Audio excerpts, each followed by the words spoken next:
The cost of living is going through the roof. They keep on raising up those interest rates and people can't find a place to live. The answer, some believe, are in changing the office towers into condos. And they believe that that is the answer that is going to fix everything.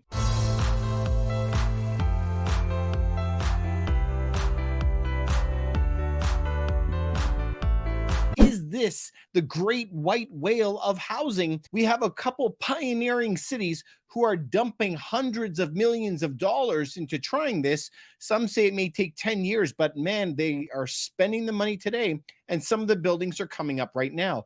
In the United States, Boston is taking the crown for the conversion titles. And in Canada, we're looking at Calgary. Calgary has been off to the races. They have several projects that are completed. We're going to be checking in with them to see some of the pitfalls and some of the advantages. And we want to see, does this really work? I mean, that's the question, right? These conversions. So let's take a look and start off. Number one, with Boston. Boston hopes to convert empty offices into apartments because the offices are empty. Businesses have moved out of cities. We also see that work from home is super popular now. So Boston is trying to take the title in the United States for this conversion. Now, it says, why not convert these empty Boston units? And it's a common question that is going on. Now, it says that sometimes it's zoning. I call BS on that. The governments are very, very quick to want to change zoning, but this is the problem: plumbing and physical layout.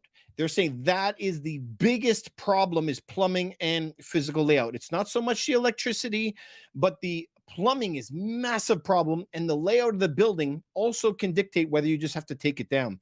Now, how is Boston trying to tackle this? A big property tax break. To me, when I saw that at first, I would go, wah, wah, doesn't sound like much. You can't get me with a tax break. But how much of a tax break? Mayor Wu's office announced the new program would give a 75% tax break for 3 decades, 30 years, so 75% off. Okay, now I'm interested. I'm all ears, okay? So for 3 decades, if you do that, that is some serious tax breaks. I like that. But there's always small print. Projects must comply with the city's affordability rules. Well, now we're getting into that. This is the same as in Calgary. They want you to build low-cost housing for low-income people, but that's not always possible because it's so expensive for labor and so expensive for materials. All right, so that is a little bit of a chink in the armor.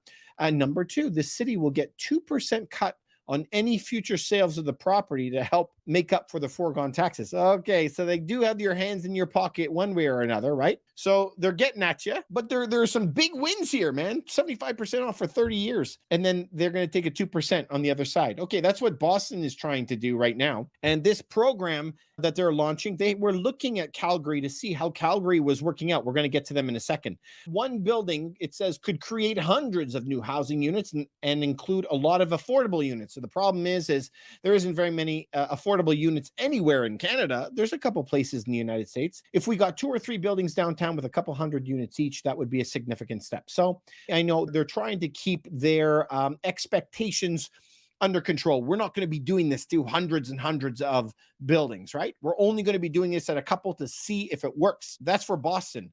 Okay, so is this a big problem, you guys? Well, if we try just to go to this national office report on Commercial Edge, we can see that the national vacancy rate is sitting at 17%. And under construction, look at this, they're building 116 million square feet nationwide, which is crazy town. I can't even believe that. But sales prices, look, in LA have fallen 43%. We've seen in San Francisco, some areas are down 80%. That is correct. You're not hearing this wrong. 80% down on prices in San Francisco, which is crazy. All right. So we're seeing massive problems all over the place. 27% of workers are working remotely, according to census data from the American Community Survey. So this is big. This is not just the United States. Let's take a look at Canada. Calgary is the worst in Canada, 27% vacant, 27%. So that's talking about millions of square feet of not used property. They're still paying taxes on it. Many buildings are still paying rent on it. It's just sitting there, and there's people that are homeless. So the idea is solid. It has some merit, right? We got to look into it. But is it worth it? That's what we got to look into.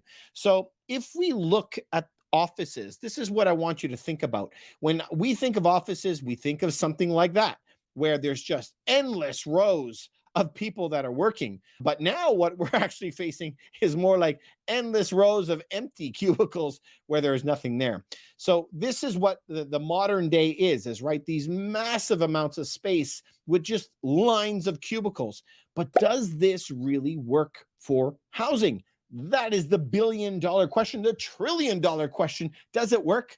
And the answer is no. Let's go back to the very, very beginning. The first article that we had pulled up, it says that the problems with it is plumbing and physical layout. That's what we're going to be getting into right now. So if we take a look at the way buildings are typically built for houses, note what I'm saying, condos, apartments, stuff like that. Please note this one at the top. You see how it's long and skinny? It kind of shows you a little bit of what the layout is. You see how there's a box, a box, a box. These are individual units.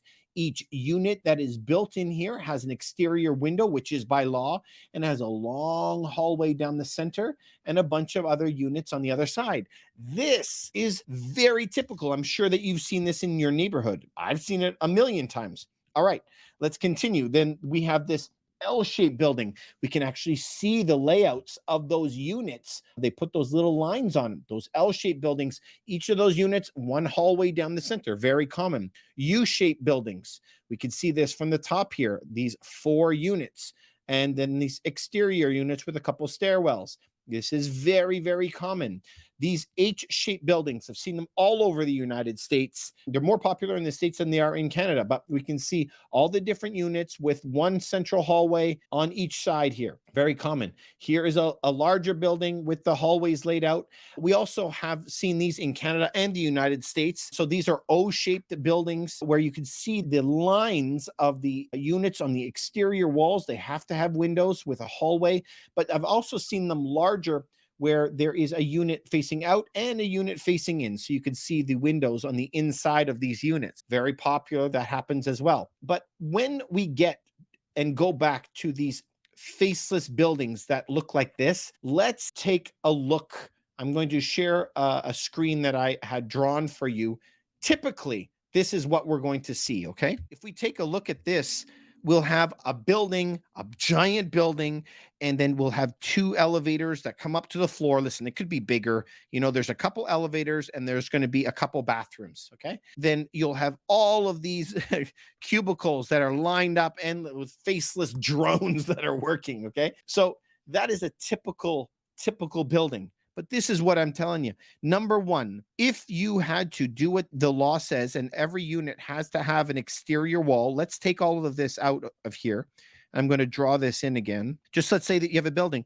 Okay, I have a 500 square foot, and I have all these units on the exterior, okay? But once you do that, you have this giant amount of space on the inside that, what am I supposed to do with that? Have a WeWork lab on every floor? We can't do that. We can't have just a giant gym in there. That doesn't work either.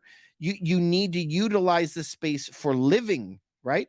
So what do we do there? I mean, the option is to put luxury units. And so how would you do that? Well, you could have luxury units and break the floor up here with an elevator, but each unit would have to be 4,000 square feet, 6,000 square feet. So I'm talking about kabillionaires moving into these places. That doesn't work either.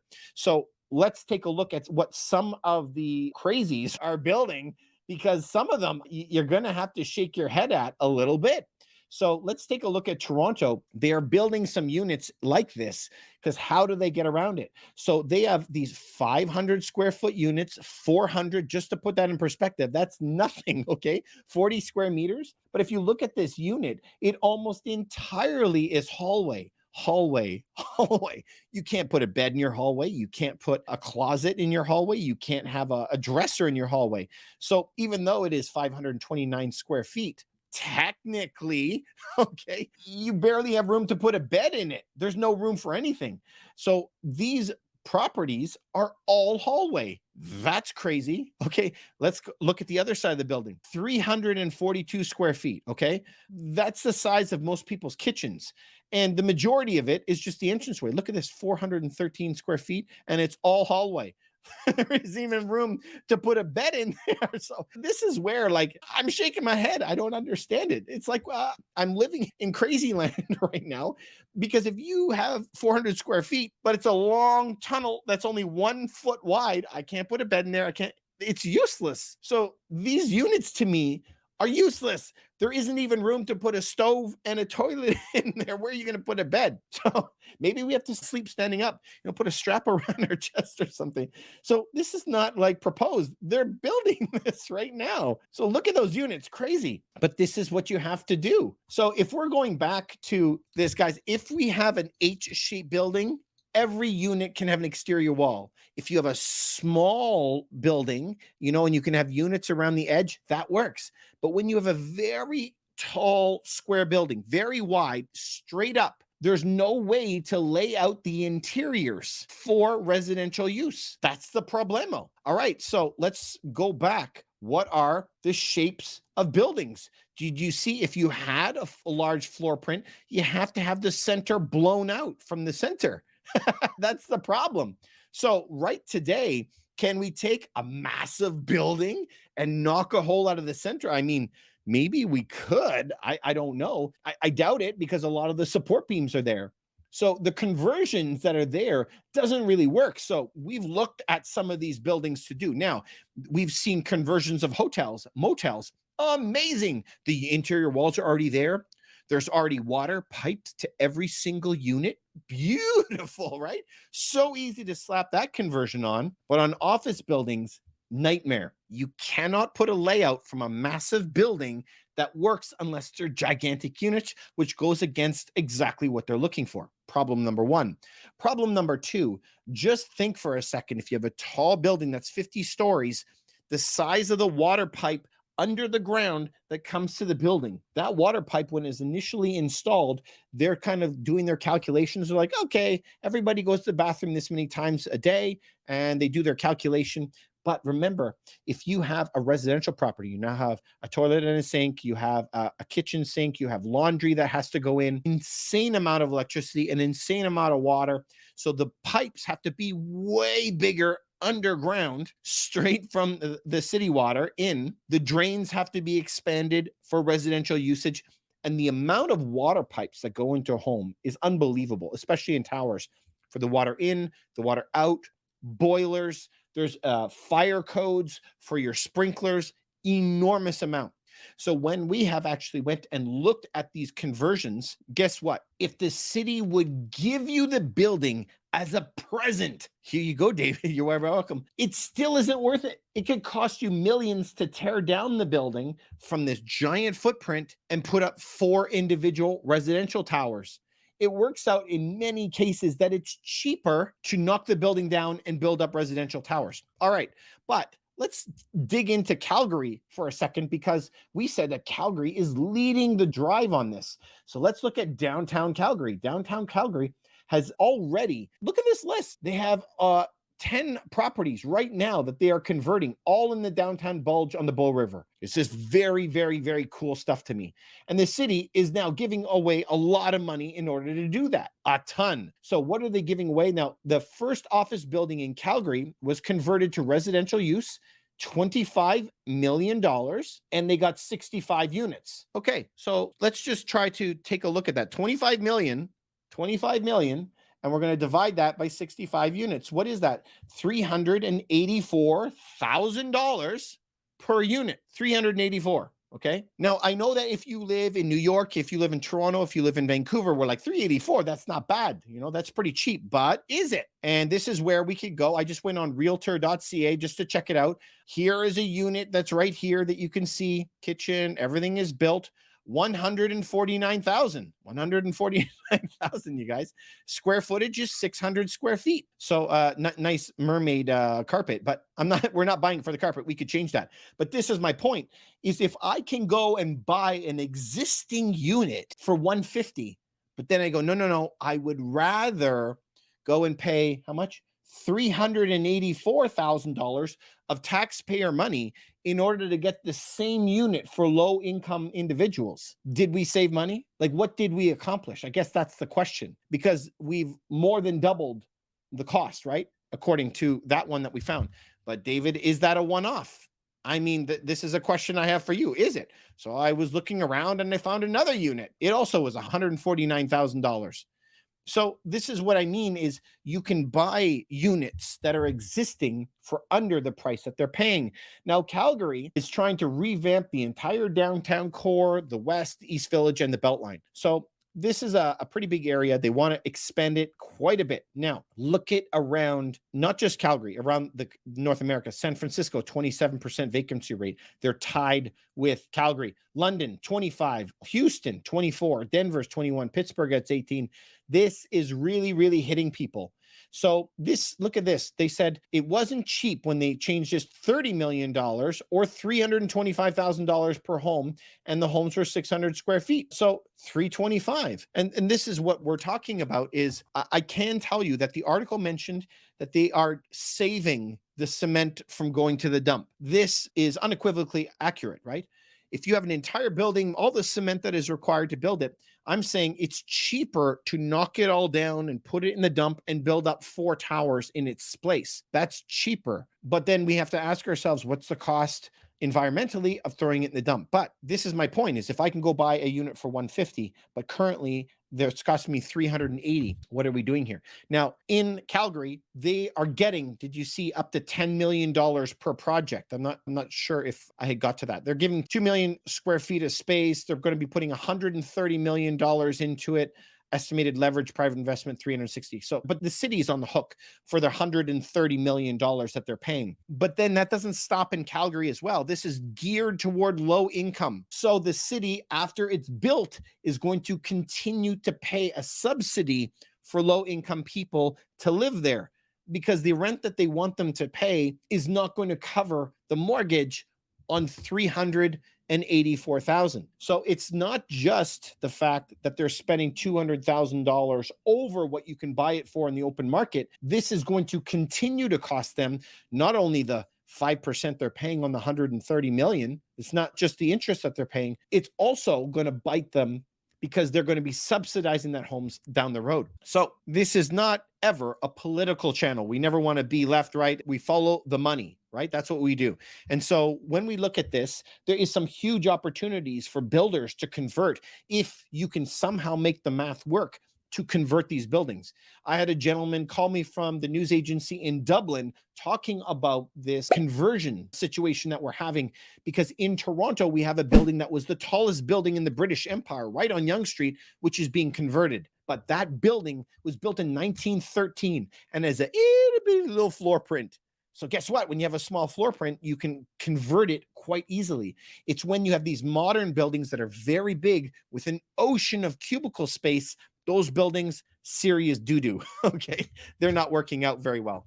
So the math is very, very hard to convert. Of course, Calgary wants to expand the program, and so does places like Dublin, like London, and so forth, where they want to bring in more schools. Great idea. More theaters. Great idea. Like a community centers type stuff. But we also have to think about the money. Who is paying for this? Because it has to make sense with the numbers. So for us, what are we looking at right now? Office conversions are completely off the table. I haven't found one place where it makes sense. The only conversions that I see that are very quick, fun, you can make some serious money on it, is where you can convert hotels into it. So there are some programs in some places, like in California, where they want hotels, any unused rooms for the night, they wanted to propose that you have to call up the homeless center and let the homeless people stay in hotel rooms. Now that caused a lot of problems because, number one, the people who are paying $500 a night to stay in LA don't necessarily want a homeless guy next door to them. So it was causing some problems, and it was some hotel people thinking, maybe I got to get out of this game. This is crazy town. And so they were selling to people who are converting it. But hotels are a fantastic flip to be able to convert them into small 1 bedrooms. I really think that would be a good idea to do that. You could also put 2 hotel rooms and knock a hole between the two. Some of them are suites already. So very quick conversion, and the zoning is going to be wide open for you. They're going to leave that highway right open. If you can find something like that, amazing. I would think about going for it. Always remember, you have to make sure that the profit is going to be there for yourself in your after repair value, and make sure that you're talking to your good bankers, talking to your mortgage agents, because right now what we're seeing is huge risk premiums added to commercial loans and to residential loans, meaning the advertised rate that you're going to see on a loan, for example, maybe 6%. But back last year, you would get the advertised rate, even if you were a good person, 700 credit score, good income. But this year, they're automatically going to add 1.5% to your rate. And you're like, why? And they're going to say, well, our risk premium. And I'm like, but I wasn't risky before. But they're adding that already. And so when you have your advertised rate, add a premium for commercial, add a risk premium on top of it, you're going to be very, very high. So it's squeezing people. So make sure you know your numbers before you go into this. Not just one quote, 2 quotes, 3 quotes. Make sure that you're covering yourself. So I think conversions are a fantastic idea where it makes sense with the numbers. Should cities be who are already cash strapped in places like Boston, as all these companies are leaving, they're losing their tax revenues, same as Calgary. Something has to be done. But should the cities be going into debt, hundreds of millions of dollars, and being on the hook later, even though it doesn't make any financial sense? In some cases, it doesn't look good to me for Calgary. But I want to know what you guys think. Do you think this is a great idea? Do you think it's not a good idea? Do you see it in your local neighborhoods? Are you looking at converting some office space into it? I would love to hear it. Please leave a comment below. If this gave you any value, please consider subscribing to the channel, and I'll see you on the next one.